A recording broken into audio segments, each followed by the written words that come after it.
வணக்கம். நான் உங்களின் நலம் விரும்பி. ஐ ஆம் யுவர் வெல்விஷர். இன்னைக்கு இந்த பதிவில் நம்ம என்ன பார்க்க போகிறோன்னா, படித்ததில் பிடித்தது. உங்களுடைய வாழ்வின் நோக்கத்தை கண்டுபிடித்தல்.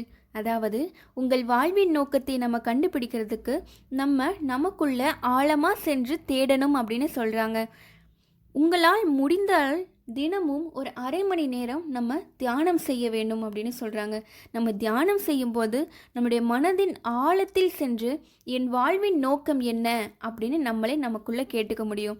இந்த கேள்வியை நம்ம தொடர்ந்து நம்மக்கிட்ட கேட்டுகிட்டே வந்தோம் அப்படின்னா அதற்கான விடை நம்மளுடைய கண் முன்னாடி தெரியும்னு சொல்கிறாங்க.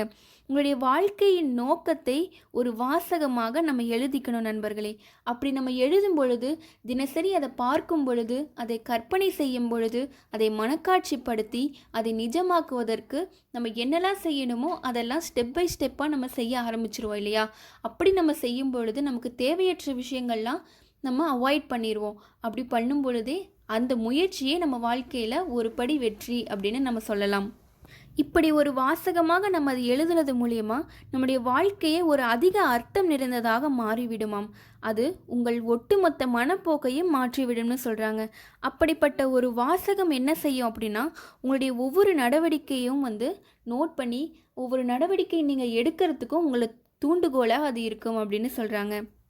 அதுபோல் உங்கள் வாழ்க்கையின் நோக்கம் என்ன அப்படின்னு உங்களுக்கு தெரிஞ்சிருச்சு அப்படின்னா, உங்ககிட்ட இருக்கிற இதுவரைக்கும் இருந்த தீய பழக்கம், தேவையற்ற விஷயங்கள், இது எல்லாத்தையுமே நீங்கள் அவாய்ட் பண்ண ஆரம்பிச்சிருவீங்க.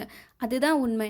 சப்போஸ் நீங்களே அதை அவாய்ட் பண்ணலைனாலும், நீங்கள் உங்கள் வாழ்க்கையில் ஒரு நோக்கத்தை குறிக்கோளாக வச்சு நீங்கள் அதை ஃபாலோ பண்ண ஆரம்பிச்சிட்டிங்க அப்படின்னா, கண்டிப்பாக தேவையற்ற விஷயங்கள் எல்லாமே உங்கள் வாழ்க்கையில் அன்றையோட முடிவுக்கு வந்துடும்னு நான் சொல்லுவேன்.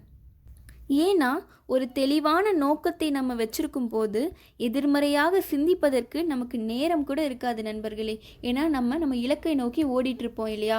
ஏதோ ஒரு விஷயத்தை நம்ம சாதிக்கணும்னு முடிவு பண்ணி அதில் நம்ம நிலையாக நின்று அதுக்காக போராடி நம்ம சென்றுட்ருக்கும் போது எதிர்மறையான விஷயங்களோ, தேவையற்ற விஷயங்களோ, தீய பழக்கங்களோ நமக்கு செய்கிறதுக்கோ யோசிக்கிறதுக்கோ நமக்கு டைமே இருக்காது அப்படின்னு சொல்கிறாங்க.